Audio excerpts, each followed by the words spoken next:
अस्सलाम वालेकुम नाजरीन, ਤੁਹਾਡਾ ਵੀ ਜਲੰਧਰੀ ਤੇ ਜਲੰਧਰੀ ਵਲੌਗ 'ਚ ਖੁਸ਼ ਆਮਦੀਦ।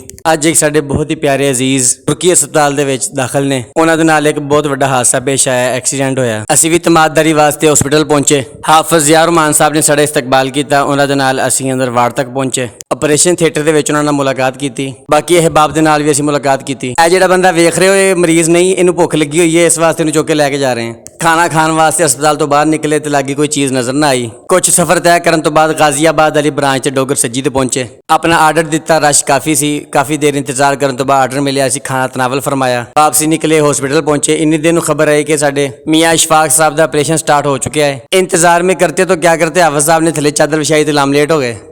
इंतजार में सुबह हुई और हम मस्जिद में पहुंचे, फजर की नमाज अदा की। नमाज तो बाद खुशखबरी मिली कि ऑपरेशन हो चुका है। ऑपरेशन थिएटर के विचों बाहर आए, काफ़ी खुशगवार मुलाकात हुई, गपशप हुई। मियाँ इशफाक साहब काफ़ी खुश मिजाज इंसान ने, अल्लाह पाक इन्होंने इद्दी खुश खुरम रखे। एक्सरे रूम ਦੇ ਵਿੱਚ ਲੈ ਗਏ, ਉੱਥੇ ਜਾ ਕੇ ਇਹਨਾਂ ਦੇ ਐਕਸਰਾ ਕੀਤਾ ਗਿਆ। ਸਾਰੇ ਦੋਸਤ ਇਹਨਾਂ ਵਾਸਤੇ ਦੁਆ ਕਰਨ, ਅੱਲਾਹ ਪਾਕ ਇਹਨਾਂ ਨੂੰ ਜਲਦ ਜਲਦ ਸਿਹਤ ਅਤਾ ਫਰਮਾਏ। ਅੱਲਾਹ ਦੇ ਹਵਾਲੇ।